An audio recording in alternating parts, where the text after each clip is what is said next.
Well, the head of Southeast Asia's largest lender says it continues to see growth in its Asia wealth business, even as nations grapple with economic challenges brought on by tariff uncertainty.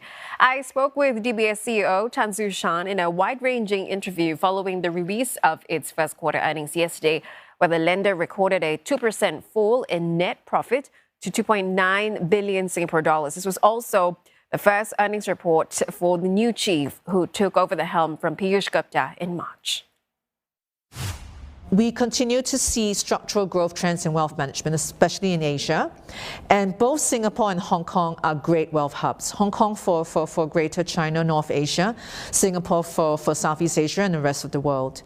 DBS is perceived or seen by the market to be a safe bank. So actually, when things are volatile, there is more wealth flows to Singapore and to DBS. And that speaks to the strength of the credit worthiness and the strength of both Singapore and the franchise that we have built.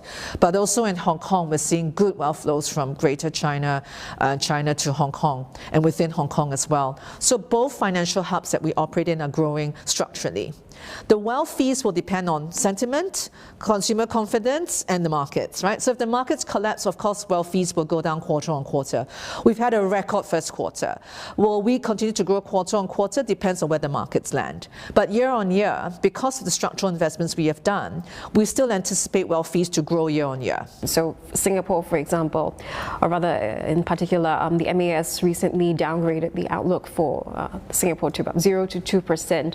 And I wonder what DBS is doing, in terms of adapting its growth strategy to deal with the domestic market here.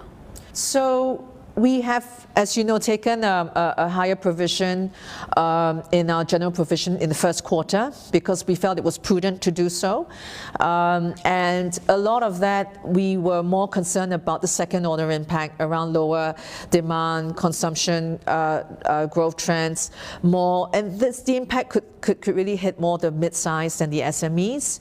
And so our advice to our customers is as I said, first of all, first order impact is, first of all, protect your balance sheet, right? Hedge what you can on your interest rates and your FX. And then secondly, look for growth paths, right? New growth paths.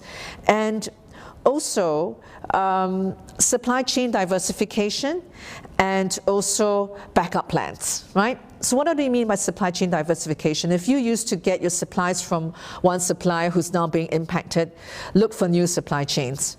Also inventory financing. You might want to stock up on inventory if you need to. We can offer financing for that. And then alternative pathways. In the event, black swan event, currency war, right? Then prepare for that. So have alternative currencies for your payments. And make sure your technology stack is interoperable. You see now a bifurcation of East-West technology. You might see, hopefully not, but weaponization of payment systems, of certain major currencies. And if that happens, be prepared for it. Have your backup plans. Have alternative payment platforms and have a diversified currency mix in your treasury operations so that you can at least be more diversified and not too concentrated on any one particular currency or payment system.